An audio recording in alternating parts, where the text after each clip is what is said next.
Oi, oi! Bem-vindos ao canal Fluent Roots with Larissa Maia. Eu sou a Larissa e hoje eu estou aqui para me apresentar. Sempre que a gente começa a aprender uma língua nova, se apresentar é a primeira coisa, uma das primeiras coisas que a gente aprende a fazer. Então eu gostaria de falar um pouquinho de mim e também sobre esse canal, quais são os objetivos desse canal e do que a gente vai falar aqui nos próximos vídeos. Antes de a gente continuar, eu quero te avisar que no link da descrição você consegue encontrar um PDF gratuito onde tem a transcrição desse vídeo para que você possa acompanhar se você não fala português e aprender também palavras novas, vocabulário diferente. Tem algum vocabulário que eu vou marcar como importante ou essencial, mas saiba que eu vou usar a linguagem de uma forma bem natural, da forma que eu falaria e no ritmo que eu falaria normalmente na minha vida. Então, se você é muito iniciante em português brasileiro, pode ser que esse vídeo ainda seja difícil para você. Então, eu realmente recomendo que você tenha esse PDF com a transcrição. Muito bem.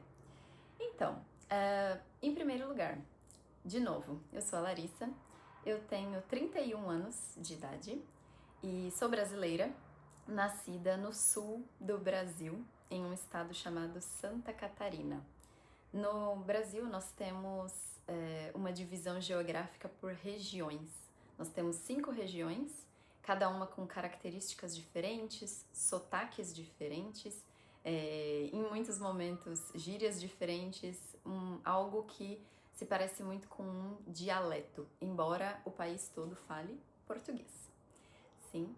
É importante lembrar também que o português brasileiro ele é diferente do português de Portugal, não no que tange a gramática ou necessariamente a como aplicar as regras, mas muito mais no que tange ao sotaque e a certos usos no vocabulário de Portugal e do Brasil são diferentes. Então, vale a pena, se você está aprendendo português de Portugal, talvez a minha fala e a minha forma de explicar não seja o que você está buscando. Mas, se é português brasileiro, e mesmo se você é brasileiro, é nativo, se você tem interesse em entender mais sobre as coisas que eu vou falar e só me ouvir, só me acompanhar, então também você é extremamente bem-vindo. Eu tenho uma trajetória profissional um tanto quanto interessante, por assim dizer. Nesses 31 anos de vida, eu já fiz várias coisas diferentes, mas de alguma forma todas elas conectadas. E você vai descobrir isso agora. Então, uma curiosidade é que desde criança, desde muito pequena, eu aprendi a ler e a escrever bem novinha. Eu tinha cerca de 3, 4 anos quando eu já lia, já sabia todo o alfabeto, já me expressava com muita facilidade.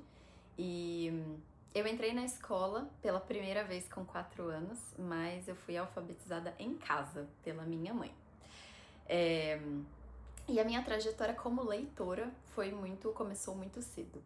Então, essa é uma coisa que facilitou muito para mim, eu acho, a desenvolver a comunicação, desenvolver a minha dicção, desenvolver a velocidade de pensamento e também o improviso, né? Por que não? Atualmente, como comunicadora, eu tenho que usar muito essas habilidades e elas foram realmente desenvolvidas desde muito pequena. Então, enquanto leitora, eu li muita coisa diferente e mesmo muita coisa avançada para minha idade, antes mesmo da adolescência. E quando eu tinha por volta de 13 anos de idade, eu decidi que cursaria uma faculdade que no Brasil nós chamamos de letras. Essa faculdade, ela é o curso que nos permite depois trabalhar com várias coisas na área da comunicação. É o curso tradicional para quem quer trabalhar com livros, mesmo dando aulas, ensinando português ou ensinando outra língua. Em geral, no Brasil, essa faculdade é associada, quando ingressa, você pode escolher qual é a segunda língua na qual você vai focar. Então, a primeira, claro, é o português brasileiro, mas depois você pode ter como segunda língua o inglês, o espanhol, o francês, acredito que o alemão. e talvez até o italiano nós tenhamos em algumas faculdades do Brasil. Então eu decidi com 13 anos de idade que era isso que eu queria fazer, porque meu desejo, meu sonho sempre foi trabalhar com livros. Eu queria continuar, eu queria fazer parte do processo de confecção de um livro, de edição. Eu queria estar nesse processo como um todo e decidi fazer isso e comuniquei, por assim dizer, os meus pais. E eu me lembro com muita clareza desse momento, porque no Brasil, caso você não seja brasileiro, fica aqui também um detalhe da nossa cultura. Acredito que isso aconteça em outros lugares também, mas no Brasil, ainda até hoje, isso começou a mudar nos últimos 5, 10 anos. Mas quando eu era criança, eu sou nascida na década de 90, né? E quando eu era criança, a gente ainda era muito incentivada a fazer cursos tradicionais e ir para profissões mais tradicionais que sejam mais bem remuneradas ou simplesmente que pareçam mais seguras. Não necessariamente elas serão, não necessariamente fazendo esses cursos você vai ganhar bem, não é mesmo? Mas é uma questão de tradição, é uma questão de segurança também, ainda para as gerações anteriores, dos meus pais, dos meus avós e assim por diante. Se você já passou por algo parecido, você consegue se identificar com essa história. E eu contei para os meus pais que eu tinha, então, tomado algum tipo de decisão sobre a minha vida profissional. E eles, embora não tenham sido contra, me incentivaram a buscar outras alternativas que fossem mais tradicionais. E assim, eu comecei a pesquisar também outros cursos, as grades curriculares. A gente consegue com facilidade encontrar na internet, nos sites das universidades do Brasil, o que é o programa curricular, isso quer dizer as matérias que você vai estudar durante a faculdade, qual a duração dessas matérias, se você vai ver aquilo por um semestre ou mais. E enfim, fazendo essa pesquisa, eu descobri que advogados, para serem advogados, passavam por um curso que no Brasil a gente chama de direito. Basicamente é o curso de leis no Brasil. Ele tem a duração de 5 anos e quando você termina, você precisa prestar um exame. Em português usamos essa expressão, que significa fazer uma prova, basicamente. É uma prova de concurso. Você precisa de um mínimo de acertos para ser aprovado, e se aprovado, então, você tem a sua licença profissional para atuar como advogado. Então é um processo um pouco longo, um pouco desgastante, como várias outras profissões, mas então eu descobri que era esse o procedimento, que era assim que funcionava, e gostei muito de tudo que se estudaria na faculdade de Direito. Inclusive porque nesse curso a gente estuda muito português.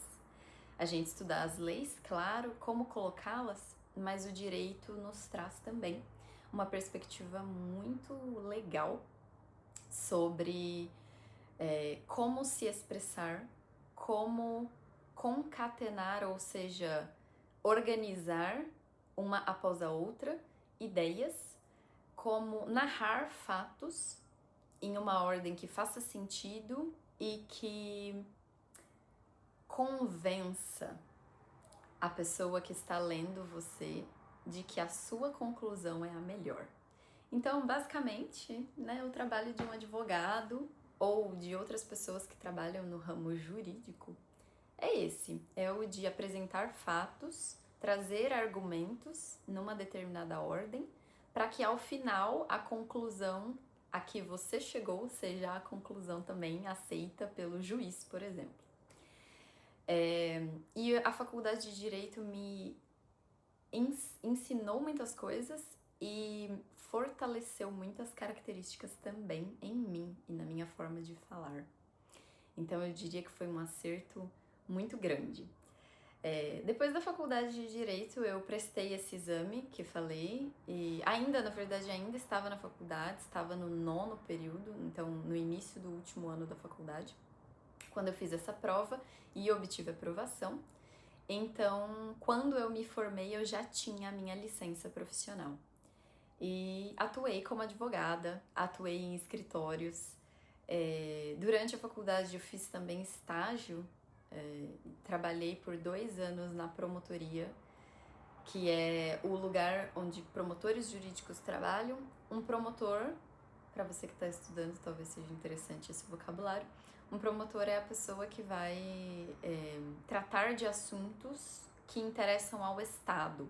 Então, por exemplo, crimes, mas também questões de família, quando envolve guarda de crianças, algumas questões sucessórias, quando existem terras, ou não só terras, mas propriedades estaduais. O governo, o Estado, por assim dizer, interfere nessas questões, elas não são questões meramente particulares. Então, nós temos um órgão, que é a Promotoria de Justiça, e as pessoas que lá trabalham se ocupam de entender os fatos relativos a essas questões que tocam o Estado e interferir mesmo nisso para que o direito seja preservado e a ordem do governo, a ordem do país continue. Então, eu diria que é um órgão dos mais importantes, na verdade. E então eu tive a oportunidade de trabalhar no ramo jurídico por bastante tempo. Durante esse caminho, durante esse percurso, eu entendi que não era aquela profissão apenas que me trazia uma satisfação completa. Eu gostava do que eu fazia, mas eu ainda sentia que faltava algo e decidi então começar lentamente a migrar de profissão. Trabalhei com algumas outras coisas que também me ajudaram a desenvolver muito o senso de organização e de comunicação. E durante esse caminho, nessa transição de carreira, eu trabalhei também como editora, como revisora de texto para particulares e também para editoras. Então eu cheguei a revisar e editar mesmo, fazer modificações em textos acadêmicos, tanto de graduação quanto de mestrado, doutorado. Fui contratada para revisar roteiros de cinema e de teatro. Fui contratada para revisar livros de particulares, então pessoas que gostariam de publicar seus livros me procuraram para que eu fizesse essa correção gramatical, essa adaptação semântica nas suas obras. E também fui contratada eventualmente por editoras mais estruturadas para traduzir livros do inglês para o português brasileiro, para que eles pudessem então ser publicados no Brasil. E durante toda essa caminhada, algumas pessoas começaram a me procurar por causa do inglês. Então, as primeiras aulas que eu dei, o primeiro contato com esse ensino foi dando aulas de inglês, quando eu já tinha mais ou menos 25 anos de idade, 24 para 25 anos de idade. E isso começou a se desenvolver e a se tornar algo maior. E eu encontrei no ensino de línguas uma satisfação muito diferente, algo muito especial. E assim, pouco a pouco, dando aulas de inglês, eu também passei a dar aulas de português, primeiro para brasileiros como reforço. Eram alunos que precisavam de alguma coisa específica, então eles queriam entender mais sobre a própria língua em razão de fazer algum exame, ou porque eles queriam escrever melhor e procuraram essa orientação. E também tive alguns alunos simplesmente que precisavam entender melhor a nossa gramática, que não fazia muito sentido para eles e eles precisavam de ajuda. Então, e nesse caminho eu trabalhei também para outros lugares e comecei a dar aula online, em turmas. Então também tive contato com aulas em turma, e foi assim que eu comecei a dar aula de português para estrangeiros, em turmas online. Isso foi caminhando. Eu diria que eu acredito muito numa frase que nós temos em português, ela foi escrita por um poeta que diz caminhante, não há caminho. O caminho se faz ao caminhar. E essa frase é muito interessante para mim e muito marcante porque justamente comigo e com o meu caminho profissional foi exatamente assim. Não tracei um plano, eu segui as oportunidades e as circunstâncias e assim que eu ensino português e inglês há quase 6 anos. Entre outras atividades que fiz, que citei, esse ensino esteve presente, está presente e atualmente é a minha atividade principal. Durante esse tempo todo, eu fui incentivada por muito tempo a fazer um canal no YouTube e a começar a ensinar de forma mais constante, com essa presença mais forte no online. E até então eu não tinha feito isso por circunstâncias aleatórias, para ser sincera. E agora aqui estou. Então, mais uma vez, muito bem-vindo. Eu sou a Larissa, ensino português brasileiro para estrangeiros e para nativos brasileiros e ensino inglês com um foco em pronúncia estadunidense. De uma forma ampla, eu entendo, e claro, provavelmente você que me escuta também sabe que nós temos sotaques diferentes no mundo inteiro. Então, dentro dos Estados Unidos, nós temos vários sotaques diferentes e formas diferentes de falar. Na Inglaterra, nós temos um outro sotaque inglês, na Austrália, outro sotaque. Em todos os países anglo-falantes, nós temos um sotaque diferente, podemos ter um sotaque diferente. Mas o meu foco, então, é o inglês que eu aprendi, que é o inglês mais genérico, mais padrão dos Estados Unidos. Se você está procurando tanto aulas de português quanto aulas de inglês, fique por aqui. Mas também, nesse canal, no YouTube, nós vamos falar sobre comunicação de uma forma ampla, sobre oratória, sobre como comunicar o que você gostaria de uma forma clara. E aí chegamos à explicação do porquê esse canal se chama Fluent Roots with Larissa Maia. Primeiro de tudo, porque eu gostaria que fosse um nome fácil de ser encontrado por estrangeiros, então não necessariamente por brasileiros em primeiro lugar.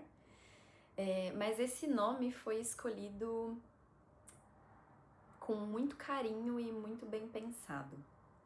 A fluência geralmente é o que nós buscamos quando pensamos em aprender uma língua. Mas a fluência não é só isso. E, inclusive, para gravar esse vídeo, eu peguei as definições de fluência que nós temos de uma forma mais ampla. Então, fluência é a capacidade de se comunicar, ler ou expressar ideias de uma forma contínua, natural e espontânea. No nosso dicionário, nós temos 2 definições principais. Fluência, então, é um substantivo feminino e é um atributo do que é natural, um atributo do que é espontâneo. A fluência é a qualidade de algo que corre com facilidade. Então, nós podemos ter fluência em muitas atividades diferentes da nossa vida. Inclusive, quando nós falamos, quando nós comunicamos uma ideia, um sentimento, um pensamento, nós podemos fazer isso de uma forma clara, direta, concisa, precisa, e podemos fazer isso de uma forma prolixa, de uma forma arrastada, trazendo muitas quebras, muitos exemplos. E, enfim, existem, na verdade, múltiplas formas de se comunicar, mas a melhor comunicação é aquela que é espontânea, que tem todos os elementos que trazem a conclusão que você deseja e que estão organizadas. Então, aqui nesse canal também vamos falar sobre como organizar as ideias, sobre como gerenciar os argumentos que você tem para apresentar uma ideia. E eu ensino tudo isso também dentro das línguas. Porque aprender uma língua não é só aprender palavras novas, não é só um vocabulário. É também aprender a forma como aquelas pessoas daquela região, daquele país, se comunicam. O que é importante para elas. Com muita frequência, você, se estuda mais de uma língua, vai perceber que na sua língua nativa você tem uma ordem direta e estrutural de frases. Numa outra língua, essa ordem pode mudar. Existem línguas em que não importa a ordem das palavras, se elas estiverem corretamente conjugadas ou declinadas, o sentido permanece. E existem palavras em que, se você alterar a ordem, o sentido muda completamente e você perde a ideia principal que você gostaria de transmitir. Então é isso, o Fluent Roots, ele associa a ideia de fluência, de falar com fluidez, tanto a sua própria língua quanto línguas estrangeiras, e roots, porque nós temos a ideia também de raiz, de etimologia, de razão, motivo pelo qual falamos como falamos, pelo qual falamos o que falamos. A escolha de palavras de um país, de uma região, de uma pessoa, influencia muito na forma como o resto do mundo nos percebe. E eu sou muito apaixonada por essa ideia de que comunicar é fácil, desde que você entenda as regras desse jogo. Então, eu espero que você fique por aqui. Espero que esse vídeo tenha sido interessante para você conhecer um pouquinho mais de mim e que a gente tenha uma jornada incrível juntos. Deixe seu comentário se você tem uma sugestão, se você gostaria de ver um assunto específico nesse canal, me deixe saber também. E que inclusive é uma frase extremamente numa ordem e numa estrutura extremamente inglesa, né, com uma característica do inglês. Em português a gente pode falar conta pra mim. Me conta nos comentários o que você quer ver nesse canal, que eu vou fazer sempre o possível para trazer conteúdos relevantes e interessantes para você. Muito obrigada por estar aqui comigo hoje e a gente se vê no próximo vídeo.